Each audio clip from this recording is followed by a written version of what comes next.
Sejam bem-vindos ao segundo vídeo sobre o balanço da SAD do Porto.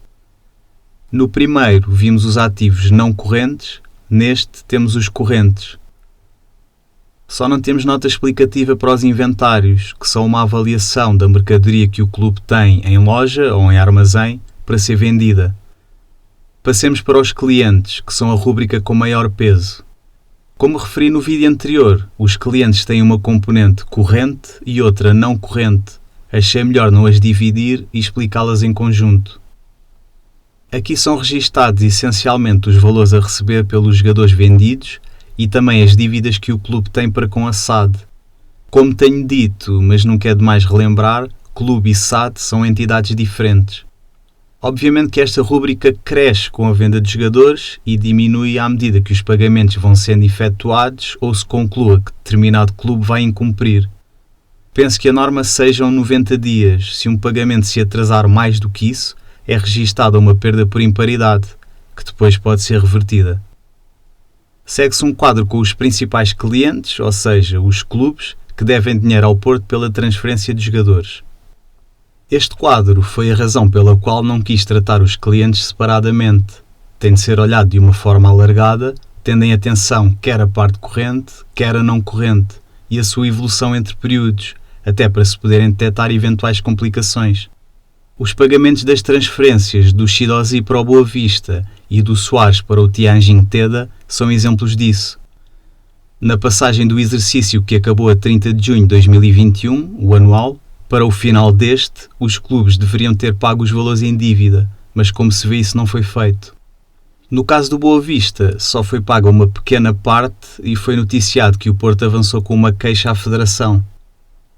No caso do Tianjin, a dívida até aumentou residualmente, mas se calhar vamos ter um incumprimento, porque desde há uns tempos para cá que os clubes chineses têm passado por dificuldades financeiras. O próprio Soares rescindiu o contrato com o clube por falta de pagamento de salários, o que não augura nada de bom. Outro caso complicado pode ser o do Zé Luís. Para já por aqui ficamos a saber que a venda foi feita por 3 milhões e já deviam ter sido liquidados. A questão é saber se o Lokomotiv teve a capacidade de pagar o que devia antes de surgirem problemas de toda a ordem para os clubes russos.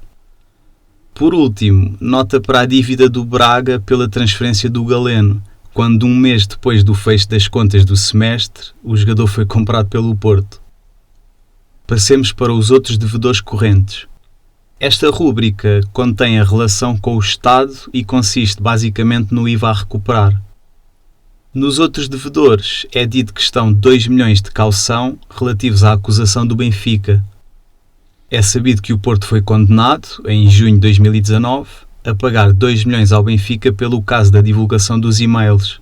Só que a decisão, tanto quanto penso saber, foi passível de recurso e é a seguir esses trâmites que o processo judicial se encontra. Agora, é preciso haver muita confiança e opiniões muito bem fundamentadas para se considerar que o recurso irá reverter a decisão inicial. Só isso explica a contabilização dos 2 milhões como um ativo e não, por exemplo, como uma provisão. Os outros ativos correntes não têm grande interesse e por isso passo já para a caixa equivalentes. De maneira simplista, é o dinheiro que a SAD tem para gerir a operação corrente do clube, o seu dia-a-dia. Penso que o ciclo da compra e venda de um jogador termina aqui. No ato da compra, o jogador começa no ativo intangível. Quando é vendido, passa para clientes e finalmente para a caixa quando os valores são pagos. E assim temos a totalidade do ativo visto. São 371 milhões, distribuídos por várias rúbricas, mas há 3 que respondem por quase 90% do total. Os ativos tangíveis, o valor do plantel e os clientes.